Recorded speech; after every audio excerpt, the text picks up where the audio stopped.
Hello friends, ಇವತ್ತಿನ ಈ ವಿಡಿಯೋದಲ್ಲಿ ನಾವು ಸಿರಿಕನ್ನಡ 6ನೇಯ ತರಗತಿ ಗಂಧರ್ವ ಸೇನ ಈ ಪಾಠದ ಪ್ರಶ್ನೋತ್ತರ ಹಾಗೂ ಭಾಷಾಭ್ಯಾಸವನ್ನು ನೋಡೋಣ.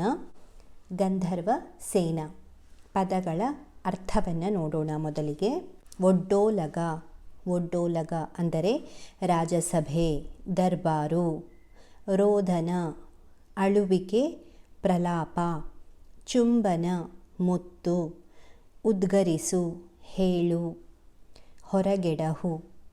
ಪರಿಸಮಾಪ್ತಿ ಮುಕ್ತಾಯ, ಕೊನೆ. ಶೋಕ ಅಳಲು, ದುಃಖ. ಗದ್ಗದ ಕಂಠ. ಗದ್ಗದ ಕಂಠ ಅಂದರೆ ನಿಂತು ನಿಂತು ಬರುವ ಅಸ್ಪಷ್ಟವಾದ ಮಾತು. ಬಿಗಿದ ಕಂಠ. ಅಂತಃಪುರ, ರಾಣಿವಾಸ. ನಿಟ್ಟುಸಿರು, ದೀರ್ಘವಾಗಿ ಬಿಡುವ ಉಸಿರು. ಬಡಪಾಯಿ, ಅಶಕ್ತ, ದುರ್ಬಲ. ತೀರಿಕೊಳ್ಳು, ಗತಿಸು, ಮರಣ ಹೊಂದು. ಮಾರ್ನುಡಿ, ಪ್ರತಿಯಾಗಿ ಮಾತನಾಡು, ಮಾರುತ್ತರ ಕೊಡು. ಮಾರುತ್ತರ ಕೊಡು. ಪತ್ತೆ ಗುರುತು, ಸುಳಿವು, ವಿಳಾಸ. ಬೊಬ್ಬಿಡು ಕೂಗು, ಅರಚು, ಗಟ್ಟಿಯಾಗಿ ಹೇಳು. ನಿಜಾಂಶ ಸತ್ಯ, ದಿಟ್ಟ. ಪಕ್ಕೆಲುಬು ಇಬ್ಬದಿಯ ಎಲುಬುಗಳು. ನಂತರ ವಿವರ ತಿಳಿಯಿರಿ. 1. ಶೋಕಾಚರಣೆ ಅಂದರೆ ಸತ್ತವರಿಗಾಗಿ ಸಂತಾಪ ಸೂಚಿಸುವುದನ್ನು ನಾವು ಶೋಕಾಚರಣೆ ಅಂತ ಹೇಳ್ತೀವಿ. 2ನೇಯದು ನಾಲಿಗೆಯನ್ನು ಉದ್ದ ಮಾಡಿ ಹೇಳು. ಒಂದು ವಿಷಯದ ಬಗ್ಗೆ ತನಗೆ ಪೂರ್ಣ ಗೊತ್ತಿದೆ ಅಂದುಕೊಳ್ಳುತ್ತಾ ನಂಬಿಸಿ ಹೇಳುವುದು. ಅತಿಯಾಗಿ ಮಾತನಾಡುವುದು. 3. ಕರಳು ಕಿತ್ತು ಬರುವಂತೆ ಅಳು. ತನಗಾದ ದುಃಖವನ್ನು ತೋರ್ಪಡಿಸಿಕೊಳ್ಳಲು ಅಳುವ ಒಂದು ರೀತಿ, ಅತೀವವಾದ ಅಳು. ನಂತರ 4ನೇದು ಗಂಟಲು ಹರಿಯುವಂತೆ ಕೂಗು. ಬೊಬ್ಬೆ ಹಾಕಿ ಹೇಳು. ಜೋರಾಗಿ ಬೊಬ್ಬಿಡು. ಬೊಬ್ಬೆ ಹಾಕಿ ಹೇಳು, ಜೋರಾಗಿ ಬೊಬ್ಬಿಡು. 5ನೇದು ಕಾಲಿಗೆ ಬುದ್ಧಿ ಹೇಳು ಅಂದರೆ ಹೇಳದೆ ಕೇಳದೆ ಓಡಿ ಹೋಗು. ಪಲಾಯನ ಮಾಡು. ಪಲಾಯನ ಮಾಡು ಅಂತ ಹೇಳಿ ಅರ್ಥ ಬರ್ತದೆ. ಈಗ ಅಭ್ಯಾಸಗಳನ್ನು ನೋಡೋಣ. ಸರಿಯಾದ ಪದಗಳನ್ನು ಆಯ್ಕೆ ಮಾಡಿ ಬಿಟ್ಟ ಸ್ಥಳಗಳನ್ನು ತುಂಬಿರಿ. ರಾಜನು ಡ್ಯಾಶ್ವನ್ನು ಅಲ್ಲಿಗೆ ಪರಿಸಮಾಪ್ತಿಗೊಳಿಸಿದ. ಒಡ್ಡೋಲಗ, ಬಡ್ಡೋಲಗ, ಓಡ್ಡೋಲಗ. ಒಡ್ಡೋಲಗ ರಾಜನು ಒಡ್ಡೋಲಗವನ್ನು ಅಲ್ಲಿಯೇ ಪರಿಸಮಾಪ್ತಿಗೊಳಿಸಿದ. ಸೇವಕಿ ಡ್ಯಾಶ್ ಬುದ್ಧಿಯವಳು, ಚುರುಕು ಬುದ್ಧಿಯವಳು. 3. ಮಂತ್ರಿ ಅರಮನೆಗೆ ಬಂದು ರಾಜನ ಕಾಲಿಗೆ ಬಿದ್ದು ಡ್ಯಾಶ್ ಹೇಳಿದ. ನಿಜಾಂಶ. ಮಂತ್ರಿ ಅರಮನೆಗೆ ಬಂದು ರಾಜನ ಕಾಲಿಗೆ ಬಿದ್ದು ನಿಜಾಂಶ ಹೇಳಿದ. 4ನೇಯದು ರಾಜನಿಗೆ ಗಂಧರ್ವಸೇನ ತೀರಿದ ವಿಷಯ ತಿಳಿಸಿದ್ದು ಡ್ಯಾಶ್. ಮಂತ್ರಿ. ರಾಜನಿಗೆ ಗಂಧರ್ವಸೇನ ತೀರಿದ ವಿಷಯ ತಿಳಿಸಿದ್ದು ಮಂತ್ರಿ. 5ನೇಯದು ಅಂತಃಪುರ, ಇದರ ಅರ್ಥ ಡ್ಯಾಶ್. ರಾಣಿವಾಸ. ಇದಾದ ನಂತರ ಪದಗಳ ಅರ್ಥವನ್ನು ನೋಡೋಣ. ಈ ಪದಗಳ ಅರ್ಥ ಬರೆಯಿರಿ. 1. ನಿಟ್ಟುಸಿರು, ದೀರ್ಘವಾಗಿ ಬಿಡುವ ಉಸಿರು. ನಿಡಿದಾದ ಶ್ವಾಸ. 2. ಪರಿಸಮಾಪ್ತಿ, ಮುಕ್ತಾಯ ಅಥವಾ ಕೊನೆ. 3. ಮಾರ್ನುಡಿ, ಪ್ರತಿಯಾಗಿ ಮಾತನಾಡು, ಮಾರುತ್ತರ ಕೊಡು. ಪ್ರತಿಯಾಗಿ ಮಾತನಾಡು, ಮಾರುತ್ತರ ಕೊಡು. ಉದ್ಗರಿಸು, ಹೇಳು, ಹೊರಗೆಡಹು. ಹೇಳು ಅಥವಾ ಹೊರಗೆಡಹು. ಈ ಕೆಳಗಿನ ಪ್ರಶ್ನೆಗಳಿಗೆ ಒಂದು ವಾಕ್ಯದಲ್ಲಿ ಉತ್ತರಿಸಿರಿ. 1. ಮಂತ್ರಿ ಅಳುತ್ತಾ ರಾಜನ ಬಳಿ ಏನು ಹೇಳಿದ? ಉತ್ತರ: ಮಂತ್ರಿ ಅಳುತ್ತಾ ರಾಜನ ಬಳಿ ಬಂದು ಮಹಾರಾಜರೇ, ಗಂಧರ್ವಸೇನರು ತೀರಿಕೊಂಡರಂತೆ ಎಂದು ಹೇಳಿದ. ಮಂತ್ರಿ ಅಳುತ್ತಾ ರಾಜನ ಬಳಿ ಬಂದು, ಮಹಾರಾಜರೇ, ಗಂಧರ್ವಸೇನರು ತೀರಿಕೊಂಡರಂತೆ ಎಂದು ಹೇಳಿದ. ಎರಡನೆಯ ಪ್ರಶ್ನೆ, ಗಂಧರ್ವಸೇನ ಯಾರು? ಉತ್ತರ: ಗಂಧರ್ವಸೇನ ಎಂಬುದು ಮಡಿವಾಳ್ತಿಯೊಬ್ಬಳ ಪ್ರೀತಿಯ ಕತ್ತೆಯ ಹೆಸರು. 3. ಗಂಧರ್ವಸೇನ ತೀರಿಕೊಂಡ ವಿಷಯವನ್ನು ರಾಜ ಯಾರಿಗೆ ಹೇಳಿದ? ಉತ್ತರ: ಗಂಧರ್ವಸೇನ ತೀರಿಕೊಂಡ ವಿಷಯವನ್ನು ರಾಣಿವಾಸದವರಿಗೆ ಹೇಳಿದ. ರಾಜ ರಾಣಿವಾಸದವರಿಗೆ ಹೇಳಿದ. ಇಲ್ಲಿ ರಾಜ ಅಂತ ಬರಿಬೇಕು. ರಾಣಿವಾಸದವರಿಗೆ ಹೇಳಿದ. ನಂತರ 4. ರಾಣಿಯ ಸೇವಕಿ ಏನೆಂದು ಆಲೋಚನೆ ಮಾಡಿದಳು? ರಾಣಿಯ ಸೇವಕಿ, ನಮ್ಮ ಮಹಾರಾಜರಿಗೂ ಆ ಗಂಧರ್ವಸೇನರಿಗೂ ಏನು ಸಂಬಂಧ ಎಂದು ಆಲೋಚನೆ ಮಾಡಿದಳು. ರಾಣಿಯ ಸೇವಕಿ, ನಮ್ಮ ಮಹಾರಾಜರಿಗೂ ಆ ಗಂಧರ್ವಸೇನರಿಗೂ ಏನು ಸಂಬಂಧ ಎಂದು ಆಲೋಚನೆ ಮಾಡಿದಳು. 5ನೆಯ ಪ್ರಶ್ನೆ, ರಾಣಿಯರು ನಗಲು ಕಾರಣವೇನು? ರಾಜ ಮತ್ತು ಆಸ್ಥಾನಿಕರ ಮೂರ್ಖತನಕ್ಕೆ ರಾಣಿಯರು ನಗಲು ಕಾರಣವಾಯಿತು. ಇದಿಷ್ಟು ಆಯಿತು. ನಂತರ 5-6 ವಾಕ್ಯಗಳಲ್ಲಿ ಉತ್ತರಿಸಿ. ಈ ಕೆಳಗಿನ ಪ್ರಶ್ನೆಗಳಿಗೆ 5-6 ವಾಕ್ಯಗಳಲ್ಲಿ ಉತ್ತರಿಸಿ. 1. ರಾಜನ ಒಡ್ಡೋಲಗದಲ್ಲಿ ನಡೆದ ಪ್ರಸಂಗವನ್ನು ವಿವರಿಸಿರಿ. ರಾಜನ ಒಡ್ಡೋಲಗದಲ್ಲಿ ನಡೆದ ಪ್ರಸಂಗವೆಂದರೆ, ರಾಜ್ಯದ ಒಡ್ಡೋಲಗ ನಡೆಯುತ್ತಿದ್ದಾಗ ಮಂತ್ರಿ ಗಟ್ಟಿಯಾಗಿ ಅಳುತ್ತಾ ಬಂದು ಸಿಂಹಾಸನವನ್ನು ಚುಂಬಿಸಿ ಭೂಮಿಯನ್ನು ಮುಟ್ಟಿ ನಮಸ್ಕರಿಸಿ ತನ್ನ ನಾಲಗೆಯನ್ನು ಉದ್ದ ಮಾಡಿ, ಮಹಾರಾಜರೇ, ಗಂಧರ್ವಸೇನರು ತೀರಿಕೊಂಡರಂತೆ ಎಂದು ಉದ್ಗರಿಸುತ್ತಾ ಮೂರ್ಛೆ ಹೋದ. ರಾಜನು ಒಡ್ಡೋಲಗವನ್ನು ಅಲ್ಲಿಯೇ ಪರಿಸಮಾಪ್ತಿಗೊಳಿಸಿ ಕಣ್ಣೀರು ಸುರಿಸುತ್ತಾ, ಗಂಧರ್ವಸೇನರ ಆತ್ಮಶಾಂತಿಗೆ 4 ದಿನಗಳ ಕಾಲ ರಾಜ್ಯಾದ್ಯಂತ ಎಲ್ಲರೂ ಶೋಕಾಚರಣೆ ಮಾಡಬೇಕು ಎಂದು ಆಜ್ಞಾಪಿಸಿದನು.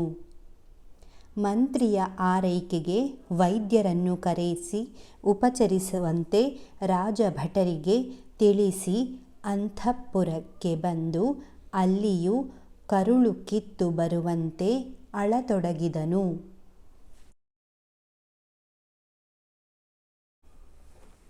ಈಗ 2ನೆಯ ಪ್ರಶ್ನೆಯನ್ನು ನೋಡೋಣ.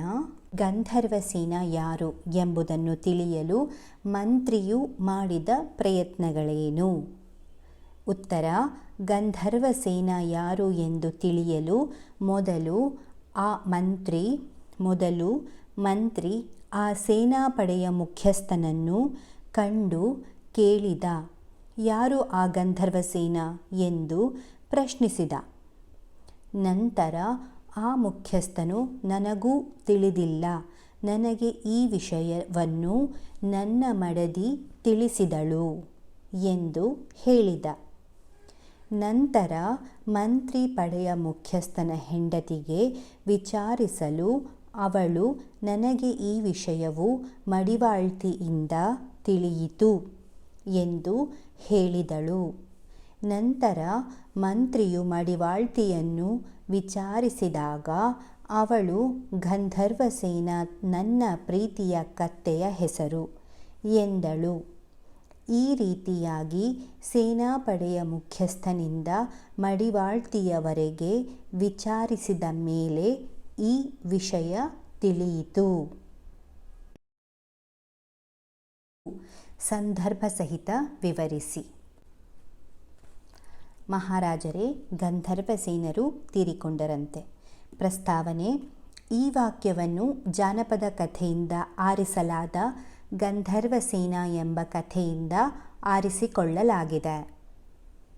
ಸಂದರ್ಭ: ಪ್ರಸ್ತುತ ಈ ವಾಕ್ಯವನ್ನು ಕಥೆಯನ್ನು ರಚಿಸಿದ ಕಥೆಗಾರ ರಾಜನ ಬಗ್ಗೆ ಕೇಳುಗರಿಗೆ, ಓದುಗರಿಗೆ, ಮಕ್ಕಳಿಗೆ ಹೇಳುತ್ತಿದ್ದಾರೆ.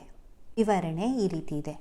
ಗಂಧರ್ವಸೇನ ಸತ್ತನೆಂಬ ವಿಷಯ ತಿಳಿದು ಮತ್ತು ಮಂತ್ರಿ ಅಳುತ್ತಾ ಮೂರ್ಛೆ ಹೋದದು ಕಂಡು ರಾಜನೂ ಕೂಡ ಅಳುತ್ತಾ ರಾಣಿವಾಸದವರಿಗೆ ವಿಷಯ ತಿಳಿಸಿ ಅಲ್ಲಿಯೂ ಕರುಳು ಕಿತ್ತು ಬರುವಂತೆ ಅಳತೊಡಗಿದ. ಈ ವಾಕ್ಯದ ವಿಶೇಷತೆ ಹೀಗಿದೆ: ಭಾಷೆ ಸರಳವಾಗಿದೆ ಮತ್ತು ಸುಲಭವಾಗಿದೆ. ಸ್ವಾಮಿ, ಅವರು ಯಾರು, ಏನಾಗಿದ್ದರು ಎಂದು ನನಗೆ ತಿಳಿಯದು. ಈ ವಾಕ್ಯದ ಪ್ರಸ್ತಾವನೆ: ಈ ವಾಕ್ಯವನ್ನು ಜಾನಪದ ಕಥೆಯಿಂದ ಆರಿಸಲಾದ ಗಂಧರ್ವ ಸೇನಾ ಎಂಬ ಕಥೆಯಿಂದ ಆರಿಸಿಕೊಳ್ಳಲಾಗಿದೆ. ಸಂದರ್ಭ: ಈ ವಾಕ್ಯವನ್ನು ಪಡೆಯ ಮುಖ್ಯಸ್ಥ ಮಂತ್ರಿಗೆ ಗಂಧರ್ವಸೇನನ ಬಗ್ಗೆ ಹೇಳುತ್ತಾ ಈ ವಾಕ್ಯವನ್ನು ಹೇಳಿದ್ದಾನೆ. ವಿವರಣೆ ಹೀಗಿದೆ: ಗಂಧರ್ವಸೇನ ಯಾರು ಎಂಬುದು ತನಗೇನೂ ತಿಳಿದಿಲ್ಲವೆಂದು, ಅವರು ಏನಾಗಿದ್ದರು ಎಂದು ಕೂಡ ತನಗೆ ಗೊತ್ತಿಲ್ಲವೆಂದು ಮಂತ್ರಿಯವರಿಗೆ ತಿಳಿಸಿದನು. ತನ್ನ ಹೆಂಡತಿ ಹೇಳಿದ ವಿಷಯವನ್ನು ತಮಗೆ ತಿಳಿದಿರಲೆಂದು ಹೇಳಿದೆ ಎಂಬುದಾಗಿ ಹೇಳುತ್ತಾನೆ. ವಿಶೇಷತೆ: ಪಡೆಯ ಮುಖ್ಯಸ್ಥನ ಮೂರ್ಖತನ ಇಲ್ಲಿ ತಿಳಿದು ಬಂದಿದೆ. ನಿನ್ನೆ ರಾತ್ರಿ ಕಣ್ಣು ಮುಚ್ಕೊಂಡ್ಬಿಟ್ಟ. ಈ ವಾಕ್ಯವನ್ನು ಜಾನಪದ ಕಥೆಯಿಂದ ಸಂಗ್ರಹಿತವಾದ ಗಂಧರ್ವಸೇನ ಎಂಬ ಕಥೆಯಿಂದ ಆರಿಸಲಾಗಿದೆ. ಸಂದರ್ಭ: ಈ ವಾಕ್ಯವನ್ನು ಮಡಿವಾಳ್ತಿಯು ಗಂಧರ್ವಸೇನ ಎಂಬ ತನ್ನ ಕತ್ತೆಯು ಹಿಂದಿನ ರಾತ್ರಿ ತೀರಿಕೊಂಡ ಬಗ್ಗೆ ಮಂತ್ರಿ ಪಡೆಯ ಮುಖ್ಯಸ್ಥ ಹಾಗೂ ಆತನ ಹೆಂಡತಿಗೆ ಹೇಳಿದಳು. ವಿವರಣೆ ಹೀಗಿದೆ: ಗಂಧರ್ವಸೇನ ಎಂಬುದು ಮಡಿವಾಳ್ತಿ ತನ್ನ ಕತ್ತೆಗೆ ಇಟ್ಟ ಪ್ರೀತಿಯ ಹೆಸರು. ಅದು ಹಿಂದಿನ ದಿನ ಸತ್ತು ಹೋದ ಕಾರಣ ಮಗನಂತೆ ಸಾಕಿದ್ದ ಅದನ್ನು ಕಳೆದುಕೊಂಡು ದುಃಖಪಡುತ್ತಾ ಹಿಂದಿನ ದಿನ ರಾತ್ರಿ ಅದು ಸತ್ತು ಹೋಯಿತೆಂದು ಅಳುತ್ತಾ ತಿಳಿಸಿದಳು. ವಿಶೇಷತೆ: ಪ್ರಾಣಿಗಳ ಬಗ್ಗೆ ಇದ್ದ ಪ್ರೀತಿ ಪ್ರೇಮ ಸರಳ ಸಹಜ ಭಾಷೆಯಲ್ಲಿ ವ್ಯಕ್ತವಾಗಿದೆ. 4ನೇದು, ಒಂದು ಕುರಿ ಹಳ್ಳಕ್ಕೆ ಬಿದ್ದರೆ ಎಲ್ಲ ಬಿದ್ದವು. ಪ್ರಸ್ತಾವನೆ: ಪ್ರಸ್ತುತ ಈ ವಾಕ್ಯವನ್ನು ಜಾನಪದ ಕಥೆಗಳಿಂದ ರಚಿತವಾಗಿರುವ ಗಂಧರ್ವಸೇನ ಎಂಬ ಕಥೆಯಿಂದ ಆರಿಸಲಾಗಿದೆ. ಈ ವಾಕ್ಯವನ್ನು ಕಥೆಯ ಸಂಕಲನಕಾರರು ರಾಜ ಹಾಗೂ ಆಸ್ಥಾನಿಕರ ಮೂರ್ಖತನದ ಬಗ್ಗೆ ಬರೆಯುತ್ತಾ ಗಂಧರ್ವಸೇನ ಬಗ್ಗೆ ನಿಜಾಂಶ ತಿಳಿದಾಗ ರಾಣಿವಾಸದಲ್ಲಿ ಉಂಟಾದ ನಗುವನ್ನು ಕಂಡು ಬರೆದಿದ್ದಾರೆ. ವಿವರಣೆ: ಕುರಿಗಳು ಯಾವಾಗಲೂ ಕತ್ತು ಬಗ್ಗಿಸಿಕೊಂಡು ಹೋಗುತ್ತಿರುತ್ತವೆ. ಮುಂದೆ ಹೋಗುವ ಕುರಿ ಹೇಗೆ ಸಾಗುವುದೋ ಅದನ್ನೇ ಇತರ ಕುರಿಗಳು ಹಿಂಬಾಲಿಸುವವು. ಮೂರ್ಖತನಕ್ಕೆ ಇದೊಂದು ಉದಾಹರಣೆಯಾಗಿದೆ. ಈ ಗಾದೆಯನ್ನು ಇಲ್ಲಿ ವಿವರಿಸಲಾಗಿದೆ. ವಿಶೇಷತೆ: ಈ ವಾಕ್ಯದ ವಿಶೇಷತೆ ಹಾಸ್ಯಾಸ್ಪದವಾದ ಗಾದೆ ಮಾತು ಇದಾಗಿದೆ.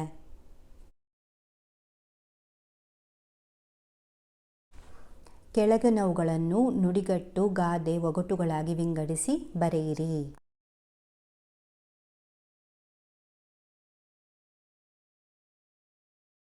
ನುಡಿಗಟ್ಟುಗಳು: ಮೂಗು ತೂರಿಸು, ಕಾಲಿಗೆ ಬುದ್ಧಿ ಹೇಳು, ಬೆನ್ನಿಗೆ ಚೂರಿ ಹಾಕು, ತಲೆ ಹಾಕು, ಕರುಳು ಹಿಂಡು, ಮಂಕು ಬೂದಿ. ಗಾದೆಗಳು: ಕೇಳಿದ ಕಿವಿ ಊರಿಗೆ ಮಾರಿ ತಂದಿತು. ಒಂದು ಕುರಿ ಹಳ್ಳಕ್ಕೆ ಬಿದ್ದರೆ ಎಲ್ಲ ಬಿದ್ದವು. ಮುಚ್ಚಿಟ್ಟದ್ದು ಮಣ್ಣಿನ ಪಾಲು. ಒಗಟುಗಳು ಹೀಗಿವೆ: ದಾಸ್ ಬುರುಡೆ ದೌಲತ್ ಬುರುಡೆ, ಲೋಕಕ್ಕೆಲ್ಲ ಎರಡೇ ಬುರುಡೆ. 2ನೇದು, ಚಿನ್ನದ ಪೆಟ್ಟಿಗೆಯಲ್ಲಿ ಬೆಳ್ಳಿ ಲಿಂಗ. 3, ಚಿಕ್ಕ ತೋಟ ಚೂರು ಕಸ ಬಿದ್ದರೆ ಹಾಳು. ವನ್ನು ನೋಡೋಣ. ವಚನ ಬದಲಿಸಿ ಬರೆಯಿರಿ. ಗಿಡ, ಗಿಡಗಳು. ತಮ್ಮಂದಿರು, ತಮ್ಮ. ಪತ್ರಗಳು, ಪತ್ರ. ಮಗು, ಮಕ್ಕಳು. ನಂತರ ಪುಲ್ಲಿಂಗ ಅಥವಾ ಸ್ತ್ರೀಲಿಂಗ ರೂಪಕ್ಕೆ ಪರಿವರ್ತಿಸಿ ಬರೆಯಿರಿ. 1. ಅವನು, ಅವಳು, ಇವಳು, ಇವನು, ಗೌಡತಿ, ಗೌಡ, ಶರಣ, ಶರಣೆ. ಈ ಕೆಳಗಿನವುಗಳಿಗೆ 4 ಉದಾಹರಣೆಗಳನ್ನು ಕೊಡಿ. ಅನ್ವರ್ಥನಾಮ. ಮೊದಲಿಗೆ ಅನ್ವರ್ಥನಾಮ ಅಂದರೇನು ಅಂತ ಹೇಳಿ ನೋಡೋಣ. ರೂಪ, ಗುಣ, ವೃತ್ತಿ, ಸ್ವಭಾವಾದಿ ವಿಶೇಷವಾದ ಅರ್ಥಕ್ಕೆ ಅನುಗುಣವಾಗಿ ಇಟ್ಟ ಹೆಸರುಗಳೆಲ್ಲ ಅನ್ವರ್ಥನಾಮಗಳು. ವಕೀಲ, ವ್ಯಾಪಾರಿ, ರೋಗಿ, ವೈದ್ಯ. ಅನ್ವರ್ಥನಾಮ. ಇದಕ್ಕೆ 4 ಉದಾಹರಣೆ ಯಾವುದು? ವಕೀಲ, ವ್ಯಾಪಾರಿ, ರೋಗಿ, ವೈದ್ಯ. ರೂಢನಾಮ. ರೂಢನಾಮ ಅಂದರೆ ರೂಢಿಯಿಂದ ಬಂದ ಸಾಮಾನ್ಯ ವಾಚಕಗಳನ್ನು ರೂಢನಾಮ ಅಂತ ಹೇಳಿ ಕರೀತಾರೆ. ಶಾಲೆ, ಮನೆ, ರಾಜ, ನದಿ ಇದೆಲ್ಲ ರೂಢನಾಮಗಳು. 3ನೇದು ಅಂಕಿತನಾಮ. ಅಂಕಿತನಾಮ ಅಂದರೆ ವ್ಯವಹಾರದ ಉಪಯೋಗಕ್ಕಾಗಿ ಇಟ್ಟುಕೊಂಡ ಹೆಸರುಗಳೆಲ್ಲ ಅಂಕಿತನಾಮಗಳು. ಸ್ನೇಹ, ಗಣೇಶ, ಹಿಮಾಲಯ, ಕಾವೇರಿ ಇದೆಲ್ಲ ಅಂಕಿತನಾಮಗಳು. ಗಂಧರ್ವಸೇನ ಪಾಠದ ಪ್ರಶ್ನೋತ್ತರಗಳು ಹಾಗೂ ಭಾಷಾಭ್ಯಾಸಗಳು. ಧನ್ಯವಾದಗಳು.